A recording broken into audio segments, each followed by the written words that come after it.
मेरे प्यारे विद्यार्थियों, आप सभी का साइंस वर्ल्ड एडू में स्वागत है। आज के इस वीडियो सेशन में हम लोग झारखंड एकेडमिक काउंसिल के द्वारा जारी की गई क्लास 11 के इकोनॉमिक्स पेपर का मॉडल सेट 1 के सभी प्रश्नों का जवाब जानेंगे, जो आपके टर्म 1 के परीक्षा के दृष्टिकोण से काफ़ी महत्वपूर्ण है ना। तो चलिए जानते हैं वो कौन सा प्रश्न है और उन प्रश्नों का आंसर क्या है। आप जैसा कि स्क्रीन पे देख पा रहे होंगे कि यह जो मॉडल पेपर है, यह मॉडल पेपर किसके लिए है? क्लास 11 के लिए। यहाँ पर आप देख पा रहे होंगे कि ये जो पेपर है वो क्लास 11 के लिए है। साथ ही साथ विषय जो है वो क्या है? इकोनॉमिक्स। और टोटल प्रश्नों की संख्या कितने हैं? 40। और आपको अंक भी कितने मिलेंगे? 40। इन सारे प्रश्नों को सॉल्व करने के लिए जो समय यहाँ पर दिया गया है वो कितना दिया गया है? 1.5 घंटे का समय दिया गया है। जैसा कि आप देख पा रहे हैं कि ये जो है वह सत्र 21-22 के लिए है। मीन्स जो बच्चे अभी परीक्षा देने जा रहे हैं उन बच्चों के लिए यह मॉडल सेट वरदान साबित हो सकता है। जैसा कि क्लास 12th में देखा गया कि मैक्सिमम प्रश्न जो थे वो मॉडल सेट से ही पूछे गए थे। इस आधार पर कहीं अगर यह सवाल क्लास 11 में रिपीट कर दिया जाए तो कहीं ना कहीं हम कह सकते हैं कि यह जो मॉडल सेट होगा वह काफ़ी ज़्यादा फ्रूटफुल साबित होगा। तो आप पूरे वीडियो के अंत तक बने रहें ताकि उन सारे सवालों के सटीक जवाब आप जान सकें। देखेंगे यहाँ पर कहता है कि जो सामान्य निर्देश है, आप देखेंगे सामान्य निर्देश क्या कहता है। सभी प्रश्नों के उत्तर अनिवार्य है। इसका मतलब कि यहाँ पर कोई भी अथवा वाला प्रश्न आपको नहीं मिलेंगे। टोटल प्रश्नों की संख्या 40 होगी। प्रत्येक प्रश्न के लिए 1 अंक निर्धारित है। प्रत्येक प्रश्न में 4 विकल्प दिए गए हैं, सही विकल्प का चयन कीजिए। मतलब यहाँ पर आपको मल्टीपल चॉइस क्वेश्चन मिलेंगे, 4 विकल्प मिलेंगे, 4 में से कोई एक विकल्प सही रहेगा। जो विकल्प सटीक रहेगा उस विकल्प को आपको क्या करना है? मीन्स घेरा लगाना है या उसको चयन कर लेना है। गलत उत्तर के लिए अंक नहीं काटे जाएंगे। यहाँ पर एक बहुत बड़ी बात कि अगर आप कोई प्रश्न को गलत कर देते हैं या फिर उसका आंसर गलत हो जाता है तो कोई भी नेगेटिव मार्किंग नहीं होगी। चलिए अब चलते हैं सवाल की तरफ में। देखिए पहला सवाल पूछता है, जीवन के सामान्य कारोबार वाक्यांश से क्या तात्पर्य है? जीवन के सामान्य कारोबार वाक्यांश से क्या तात्पर्य है? ठीक है, तो अर्थशास्त्र के दृष्टिकोण से अगर हम लोग बातचीत करें, है ना, अर्थशास्त्र के दृष्टिकोण से अगर हम लोग बातचीत करें तो यहाँ पर आर्थिक क्रिया से या फिर आर्थिक कार्य से रिलेटेड है। तो जो ऑप्शन में आर्थिक कार्य होगा वही ऑप्शन इस सवाल का क्या होगा? सही जवाब होगा। तो हम देख पा रहे हैं ऑप्शन सी जो है मनुष्य का आर्थिक कार्य जो है इसका सही आंसर है। क्वेश्चन नंबर 2 कहता है, निम्न में से किसके अध्ययन का संबंध अर्थशास्त्र से नहीं है? है ना, कह रहा है कि निम्नलिखित में से किसके अध्ययन का संबंध अर्थशास्त्र से नहीं है। तो आप देखेंगे कि अर्थशास्त्र में हम लोग उत्पादन का भी स्टडी करते हैं, उपभोग का भी स्टडी करते हैं, वितरण का भी स्टडी करते हैं। तो ऑप्शन डी जो देख रहे हैं वही सवाल का आंसर है। अगला सवाल कहता है, सांख्यिकी का जनक किसे कहा जाता है? सांख्यिकी का जनक किसे कहा जाता है? तो सांख्यिकी का जनक गॉटफ्राइड एकेनवाल को कहा जाता है। ऑप्शन डी, है ना। क्वेश्चन नंबर 4, बहुवचन में शब्द सांख्यिकी से क्या तात्पर्य है ना। अब कहता है कि सांख्यिकी को एक वचन और बहुवचन दोनों टर्म में हम लोग स्टडी करते हैं। तो यहां पर पूछता है कि बहुवचन में सांख्यिकी का क्या तात्पर्य है? तो देखिए यहां पर कहता संख्यात्मक मान, ऑप्शन ए। ऑप्शन बी कहता आंकड़ा, ऑप्शन सी कहता सांख्यिकी तथ्य, एंड ऑप्शन डी कहता इनमें से सभी। तो बहुवचन में हम लोग क्या करेंगे कि ऑप्शन डी जो है वो इसका राइट आंसर होगा। ठीक है, अगला सवाल क्वेश्चन नंबर 5 कहता है, अर्थशास्त्र में किस प्रकार के आंकड़ों का प्रयोग होता है? अर्थशास्त्र में किस प्रकार के आंकड़ों का प्रयोग होता है? यहां पर ऑप्शन में मिलता है आपको केवल मात्रात्मक, ऑप्शन बी कहता है केवल गुणात्मक, एंड ऑप्शन सी कहता है मात्रात्मक और गुणात्मक। तो अर्थशास्त्र में हम लोग दोनों तरह के आंकड़ों का क्या करते हैं? प्रयोग करते हैं, मात्रात्मक और गुणात्मक। इसीलिए ऑप्शन सी जो है वो राइट आंसर होगा। क्वेश्चन नंबर 6, संरचित या परिमित उत्तर प्रश्नों में उत्तर के विकल्पों की संख्या हो सकती है ना। कहता है संरचित या परिमित उत्तर प्रश्नों में उत्तर के विकल्पों की संख्या हो सकती है। ऑप्शन देता है 1, ऑप्शन बी कहता है 0, ऑप्शन सी कहता है केवल 2, एंड ऑप्शन डी कहता है 2 या 2 से अधिक, 2 या 2 से अधिक। तो यहां पर जो होते हैं इसका सही आंसर क्या होगा? केवल 2। चलिए अगला सवाल देखते हैं, किस प्रकार के आंकड़ों की विश्वसनीयता और सत्यता की जवाबदेही अन्वेषक पर होती है ना।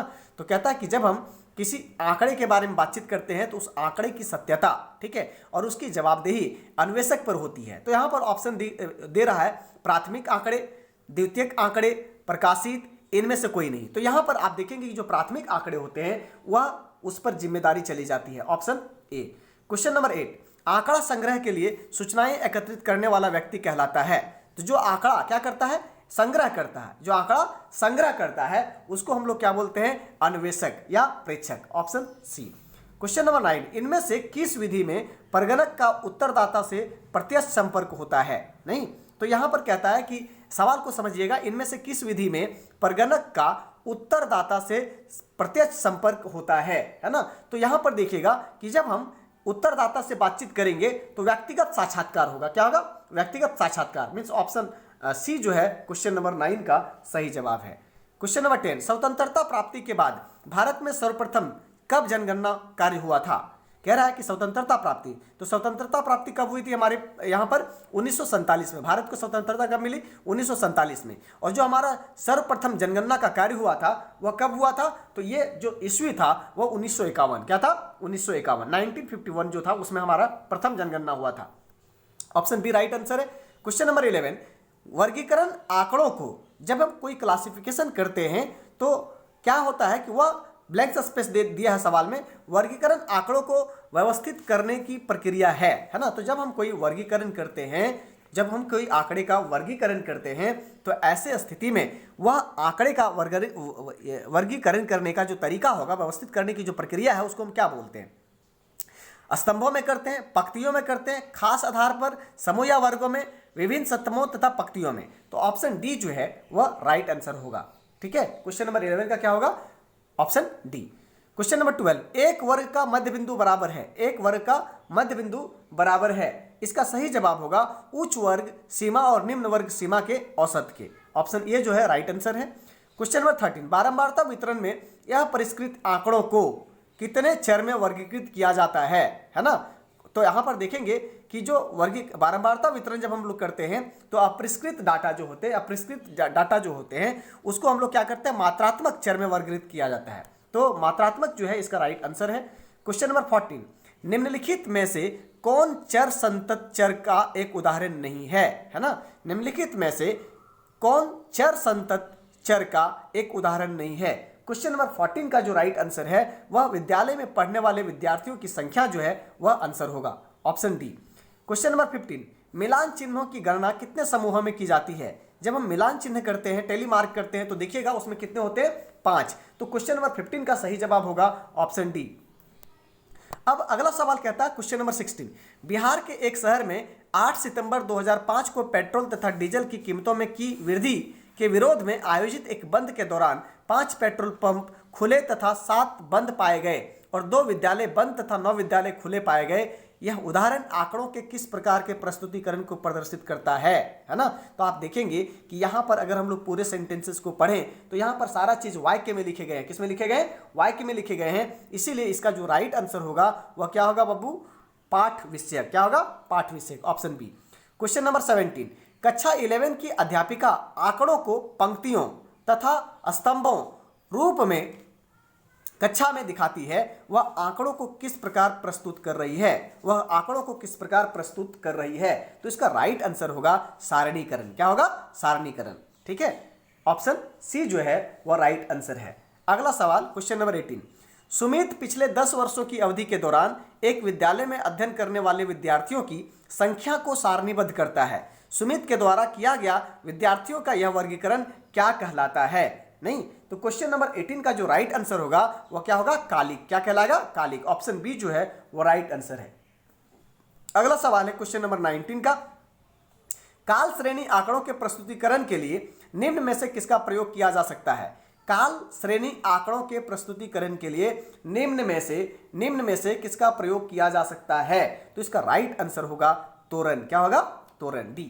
अगला सवाल कहता है, तोरण को और किस नाम से जाना जाता है। तो तोरण का जो हो सकता है कि तोरण आपको ना समझ में आए, तो तोरण को हम लोग दूसरे जो नाम से जानते हैं वह है संचयी बारंबारता वक्र। संचयी बारंबारता वक्र। ठीक है, ऑप्शन ये राइट आंसर है। भारत में प्रथम आधिकारिक जनगणना कब प्रारंभ हुई थी। भारत में प्रथम आधिकारिक जनगणना कब प्रारंभ हुई थी। तो ये प्रारंभ हुई थी 1951 में।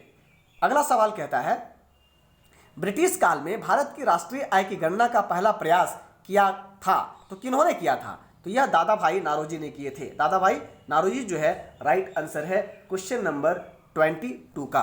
अगला सवाल कहता है, रेलवे ने भारत की अर्थव्यवस्था की संरचना को किस प्रकार प्रभावित किया।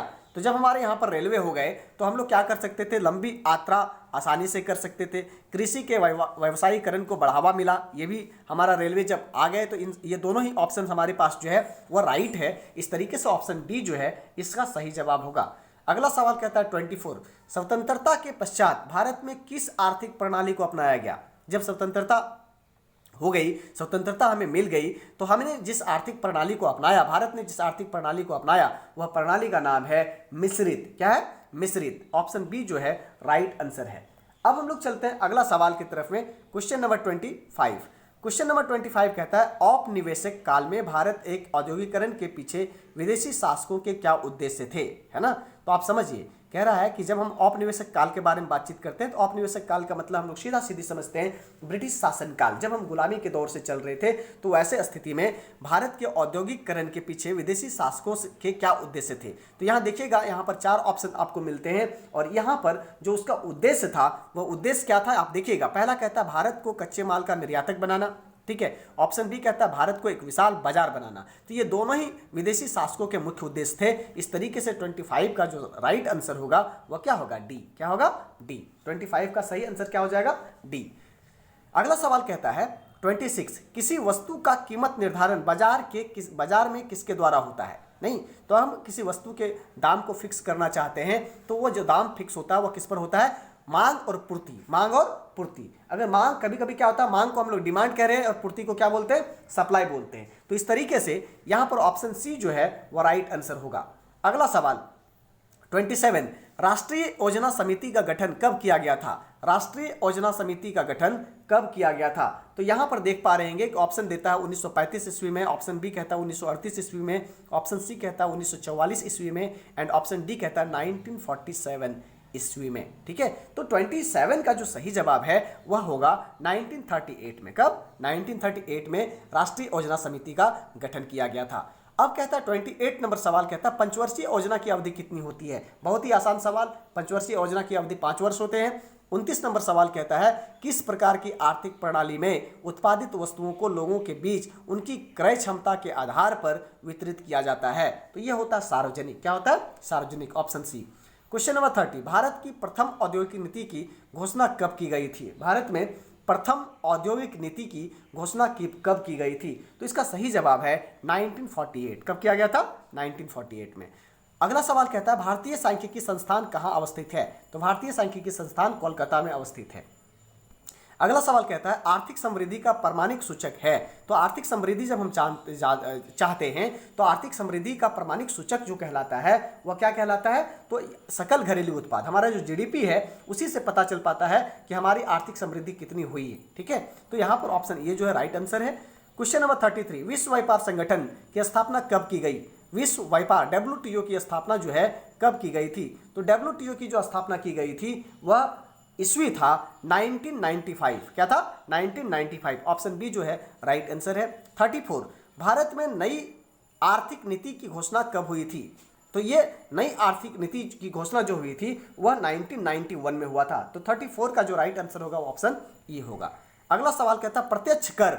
अब जो प्रत्यक्ष कर जो डायरेक्ट टैक्स है वह लगाया जाता है किस पर? व्यक्ति की आय पर। व्यक्ति की आय पर। इस तरीके से 35 का जो राइट आंसर होगा वह ऑप्शन ए होगा। क्वेश्चन नंबर 36, विनिवेश का उद्देश्य क्या है।